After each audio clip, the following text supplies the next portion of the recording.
Welcome back to What Arty Noobs with General Disturbance.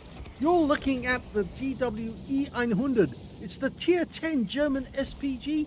This one's located on the north spawn of Prokhorovka, and it's under the command of randyxx777 of the DMB clan.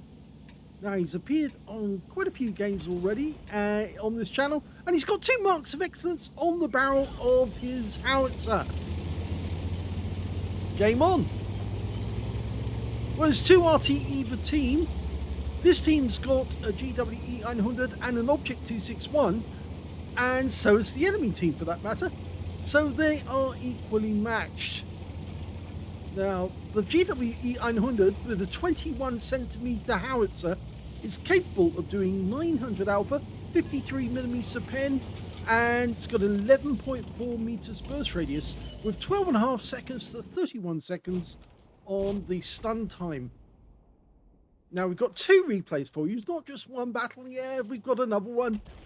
Randy's quite prolific, we might say. I think it's the polite way of actually saying it. He's prolific about his replays, sensing quite a few. But I would say that it's probably not best to actually expect your replays to be done immediately. Can't always work like that. Sometimes I can squeeze a replay in, but when I know that somebody's sending me more than one replay, it sometimes can be a little difficult to get them all done that quickly. Well, he got a first hit on the 60, not the 60 TP, the Rhino Sorrente for that matter. So it means that there is more than one enemy over there. In fact, there's 3. Oh, this time he hits the 60 TP, 300 hit points. And a good thing is that he is moving about to avoid counter battery. So yeah, that's good. The 261 that's only a short distance away from him doesn't appear to be relocating as much. And of course, that's quite dangerous. You should always try and relocate if you can. If there's no need to relocate, if you're in a game where you're not sensing the enemy trying to hit you at all, then by all means stay in the same spot and keep rapidly firing. I know that there could be a strong temptation to do that in the 105 left H18B2 and in the Bishop, because they can fire much faster if they don't have to relocate. But even they suffer from counter battery every now and then. There's the Rhino Sorrente again. Looks like the Object 261 is going after him. Okay, we're dialed in. That's it. Well, RNG said no on that occasion and put the shell over to the left. Completely missed the target. Now, I like what he's done here. He's knocked the tree down, but he's moving away from the tree. So he's giving the enemy a target to counter battery against, even though he's not going to be there. He's actually selecting a new target. He was looking at the mouse. Now he's looking at the 60 TP. This is good. And this time round, he did get a direct hit. 326. It looked for a moment that the shell was going to go somewhere else. Now, again, he knocks a tree over. I probably wouldn't have done that myself because the 261 is so close to that tree. They might try to aim at the 261 instead. Try to be nice to your fellow Arty players if you can by not actually leading them to get hit by counter battery. Standard reload for this Arty, 37.39 seconds. That's the reload. And you can see that Randy's got 28.65. Oh my gum! He got a kill on the light tank, AMX 13105, back in the garage. Now that is a good shot. If the enemy drives away from you like that, then it's obviously an easy kill for those who can get the shell to go straight, and if they splash the enemy, they get a kill. Not so easy to do that to a heavy tank though. And it looks like the enemy heavy, or the enemy Arty, is firing at our guys at the center line. So he's managed to get a critical hit on the mouse. Changing position.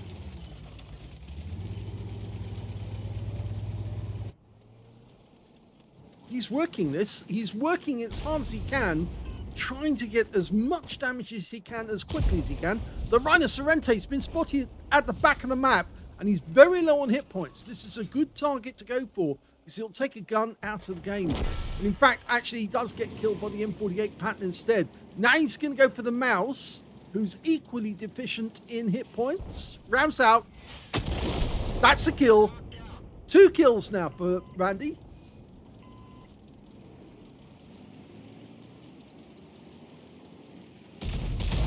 Oh, and another one goes down. The 60 TP gets completely derped by our E900.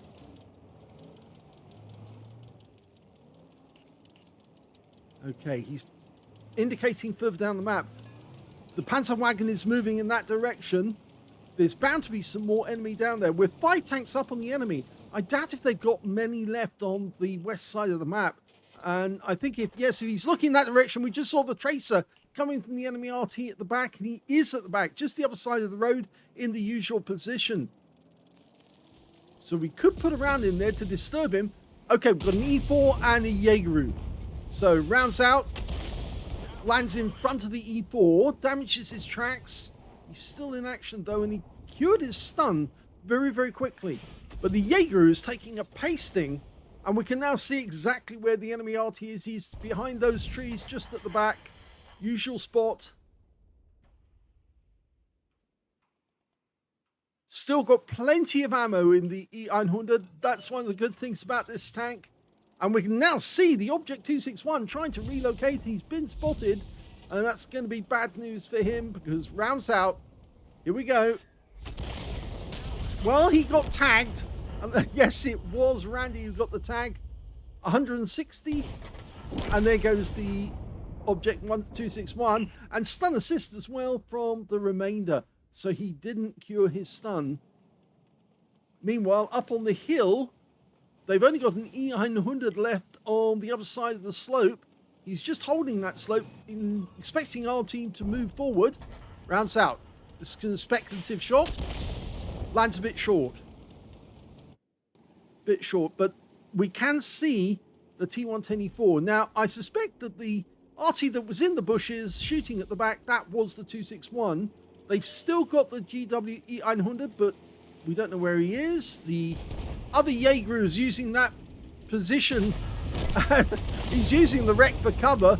And the E4, oh, he's wiped out very quickly. Only 4 enemies left. Unfortunately, we burned the shell. And now we've got an E3 trying to come up the road. But look at the damage he's taking. The Jaeger just hit him massively, and the M48's on his side, and there's the kill shot. So all the remaining enemy are on the east side of the map, including this E900, and the Arty, well, he must be down in the corner. There's the UDIS 1516. Yep, they found the E900. He goes down, and that was a shot that actually damaged both tanks with the same shell, and he got stunned as well on both. In fact, yes, we can see some more stun assists coming in.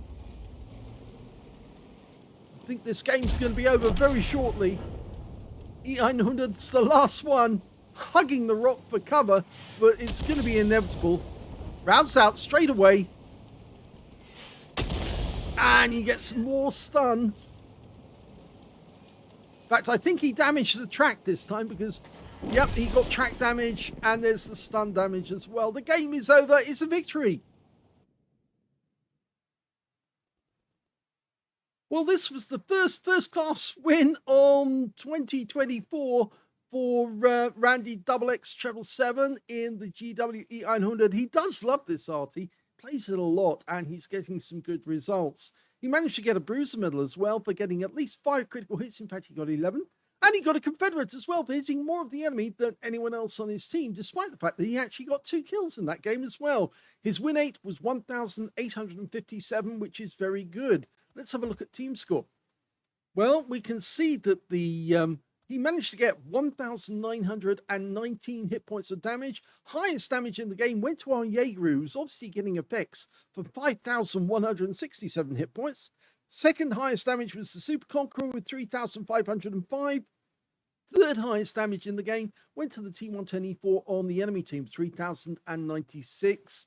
We can see that the other Object 261 on our team was actually doing quite well. He got 2,560, but that's mainly down to the fact that 261 has got a faster fire rate. It does have better DPM, even though it has a limited number of shells, and he got a Confederate as well out of that game, just the same as Randy. But of course, he didn't get any kills in that game, so obviously he was focusing on fewer tanks. His win rate was about the same as Randy's as well, but he got the Confederate. He got 15 shots off, 10 direct hits, 16 splash, 2,560, so slightly more damage, but I think he did get more shells out than Randy, because he only got 14 out instead. So there we go, and let's have a look at the kills. We can see that the highest number was the Jaeger, the Super Conqueror, the other Jaeger, and on the enemy team, their T110E4 all got 3 kills. We can see that Randy got 2, so he's in joint second place, and the 261 obviously didn't get any kills at all. And when it came to base XP, well, Randy's actually got 871, which puts him above all of the enemy team, but he's actually down in 6th place when it comes to base. But there's not much difference between Randy and the top scorer, the Jaeger, got 965, the IS4 got 942, the Wizzy 111 Model 5A, the guy who was actually up on the hill, he got 906, and we can see 2 tanks actually got 871, and that was Randy and the Super Conqueror. You can see that Randy fired 14 shots. I mentioned that already. 8 direct hits on the enemy. Not as many direct hits as the Object 261 managed to get, but I think he wasn't having as much luck with the RNG, Randy, on this occasion, so some of his shells did go astray. 16 splashes, damage of 1,919 hit points, all of it at more than 300 meters. Damaged 8 of the enemy, killed 2, so there's the 6 for the Confederate.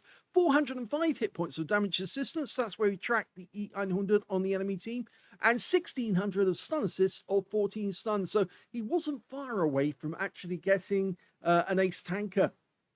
On a premium count, he actually made 85,831 credits profit from the game, and 5 bonds for this being tier 10, and 2,613 experience points. So a reasonably good game, his first good game of the year, and it happened on New Year's Day.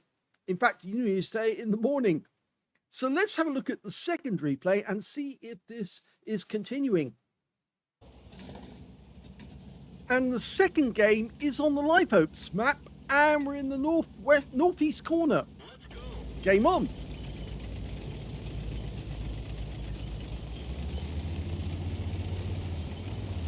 Well, on this occasion, there's only one Arty either team, and the enemy team has got a batch at 155.58 for a change. Of course, that means he gets more shots, technically speaking. Not a very fast Arty, the GWE 100, only 40 kilometers an hour maximum speed, which means that he has to hustle it to get into a firing position as quickly as possible. Enemy spotted on the causeway, running between across the lake. Okay, it's a CS-63. It's not an easy shot. The guy is moving about, and he does die before we can fire. So that's good news, because we've saved the shell for the enemy, and that means that one of the enemy tanks going to be on the railway line is going to suffer from that first shot. And there's somebody there next to those wood piles, because one of them just got destroyed. And there it is. It's an M60. Rounds out. And he walked right into that one. 318. He pulled back just as the shell was inbound and took a hit. I mean, normally the preference would be to try and land the shell on the engine deck, but the M60 doesn't have a very big engine deck. It's more of, as you know, a conversion from the M47. He's running away as quickly as he can.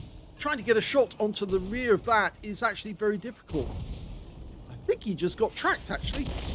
I have a sneaking suspicion, and he got some splash. 54 hit points from that shell.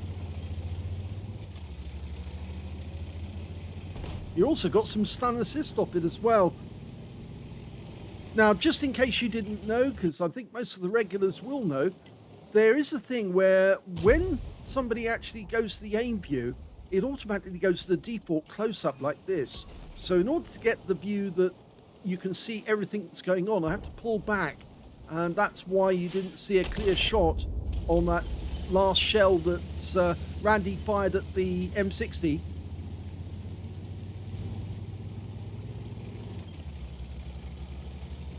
Sometimes being in close-up mode can actually be quite useful because, of course, then you see exactly where the shell lands on the enemy tank. But other than that, it sometimes can be a bit difficult because you can't see where the other tanks are in the neighborhood. You can only see the tank that's actually being attacked. 260, pulls back. Oh, took a direct hit on his rear. 384. So he's already starting to rack up the damage.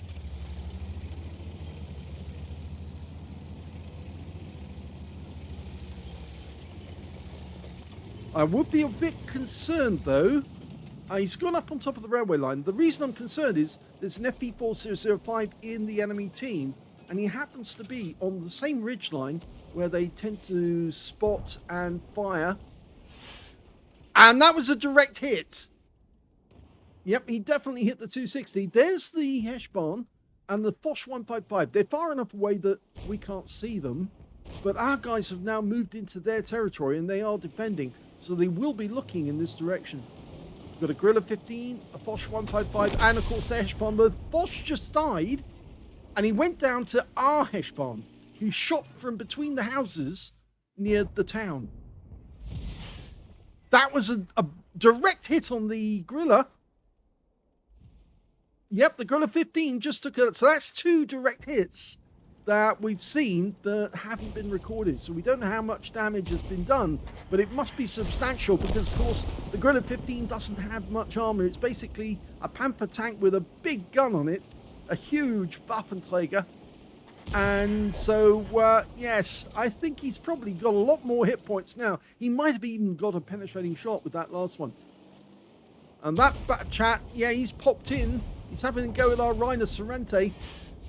And that's going to upset him because he just got smacked for 395 and some stun assist. But he did kill the Reiner Sorrente. So we're now up on the enemy by 3 tanks. We've got a Death Star right at the back with the Cormant Dallas colours.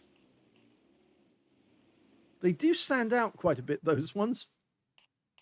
I don't know if you remember, but Sir Rusty, the guy who actually creates such marvelous skins, actually created a coronavirus KV2 skin for us whilst we were all on lockdown. And so a lot of videos were produced in that bright yellow skin. Well, that Guerrilla's going to go down. He's generating stun assist like nothing. I mean, like going out of fashion. Look at that, 1,500 stun assist now. So that's looking to be a very good battle. The Death Star's about to die. The FV215B183. He just fired a round. Unfortunately, we didn't get a splash kill. But the enemy's really being pressured now. We're up by 4. The enemy do have the town, but they can't proceed out of the town. Mainly down to the fact that our guys are cutting off any attempt to go near the town. Okay, 2 enemy tanks together. We're almost loaded. If we can get them both together, that would be lovely, but I don't think that's going to happen. So he's going to go for the Centurion on his own. And he got stun off both of them by putting the shell just to the left of the Centurion. He splashed him, but he was trying to get stun on both of them at the same time. There's their Heshbon. Now, can we get a shot on him? We're almost loaded. 15 millimeters of armor on the turret of those things. And that's another direct hit. And possibly another penetrating shot. So that's 3 penetrating shots, potentially. Well, I'm not so sure the 260 will be a penetrator, but certainly the Heshbon and the Guerrilla, they have potential. Gone back to the 260. We're almost ready to go. Back to, he was tracked. There's the Centurion. Now we can get him with splash kill. Unfortunately, the building protects him.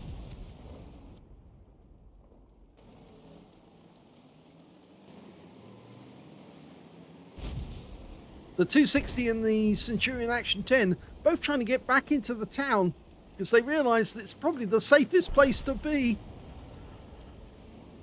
In fact, there's only two enemies down the south, the Leopard 1 and the Death Star, who are down in the dip. Everyone's closing in on this area to try and get them. The 260, get a spot. He's hiding behind a dead tank. And he still gets splashed. And that's the end of him. There's the Bat Chat. He's just taken one hit. The Leopard and the enemy Arty's been spotted. Oh, he died in one shot. And I think this game's about to be over. The Leopard's the last one. He's only got half his health. Now, can we get a shot on him? Rounds out. Oh, unfortunately, just a fraction of a second too late. But the game is over and it's a victory. Here's the end of battle stats, and that was another first-class tanker for Randy XXX777 in the GWE 900. He managed to get a Bruiser medal for getting at least 5 critical hits. In fact, he got 10. He also got a Gauze medal for doing more damage, exceeding 8 times the hit points of his own vehicle, and a Confederate medal on top of that for hitting more of the enemy than anyone else on his team. In fact, he didn't get a single kill in the game, so everybody counted towards his total on the Confederate. And this time round, his win rate was much higher, 3,351, and I think that was probably helped by the fact that he got 2 blind hits in that game, which were probably substantial. We can see the Gorilla 15, he blind hit him, and he did get a penetration shot for 1,205 hit points. So, yes, that's a high roll on the Gorilla 15. That was a lovely shot. He did get a direct hit, so that one worked. Now, did he do the same to the Heshbon? Yes, he did. He got a penetrating shot in the Heshbon for 1,058 hit points, and it did go through the turret. But the 260, obviously, he didn't penetrate. In fact, there's 2 260s showing here. He did get 800 hit points, and that was the one he double hit. That was the one when he was hiding behind the buildings in the town. I don't think that the other 260, no, that was only 85 hit points. I think that was the guy just outside the town. He was stunned 3 times, but he wasn't actually damaged. So this is the one that was definitely hiding behind the house in the town, or behind the church. And yes, he did penetrate on 2 of the enemy tanks, and so he's got much more in the way of damage than he actually expected to have at the end of that game. If we look at team score, we can see he actually did get the highest damage in the game, but he wasn't enough to get a high caliber because it wasn't 20% of the enemy hit pool. It was a tier 10 game after all. He got 4,321 hit points of damage. At the end of the game, he only showed 1,500, but he actually came out of it with 4,300 instead. So a very good game. Second highest damage, the STB-1 managed 4,052, and the third highest was the Leopard 1 on his team, who got 4,024. None of the enemy tanks actually managed to get over 4,000, but one of them got close, the Batchat 25-ton. The Leopard also got a Top Gun in that game, and yes, he's the high scorer. 6 kills to the Leopard, 3 kills to the M48 Patton, and 2 kills went to the Mid-Toro, and on the enemy team, their Leopard 1. And we can see that Randy XXX777 didn't get any kills, but as I said, that actually helps him to get a Confederate. And of course, he did get every shot counted that he actually managed to get a hit. He actually did get the blind hits. He did actually get damage. And when it came to base XP, he's third place because the Leopard 1 managed 1,031, 920 went to the STB-1, and 883 went to Randy XX in the GWE 900. So a very good game there for Randy, as he says, a surprise game, because of course he didn't think that he'd actually done that much. But I was looking to see exactly, did he get those pens? And yes, he did. 14 shots fired, 5 direct hits, 2 penetrations, 14 splash, 4,321 hit points, all of it at more than 300 meters. He damaged 8 of the enemy, didn't get any kills, but he certainly did get 1,976 hit points of stun assist, or 14 stuns. Now, on a premium count, he actually made a profit of 61,768 credits from this game. He got 7 bonds for this being a tier 10 game and 6,624 experience points. So this game is much better than the last one. This game only took place on the 8th of January, so it's about a week on from the last one. But he is playing it a lot, so I'm sure that there will be more replays to come in the future. I just give him one tip, actually. If you are sending in your replays by email, try to limit one replay to that email, not to have all the other URLs all the way down, because it then gets confusing trying to work out which ones are new and which ones are old. So I had to go searching through the email, trying to find out if there was any new ones in there that I hadn't seen yet. But if you send in one replay on one email, then it's much easier for me to get one done fairly quickly if I've got the slot and I can plop it in there, so you get one nice quick video. So I hope you enjoyed that, because that second game was really, really good. The fact that he got those blind penetrating shots on a Gorilla 15 and a Heshbon. If you enjoyed that replay, please give this video a like, do subscribe to our channel, leave a little comment down below because it feeds the algorithm. And thank you for watching.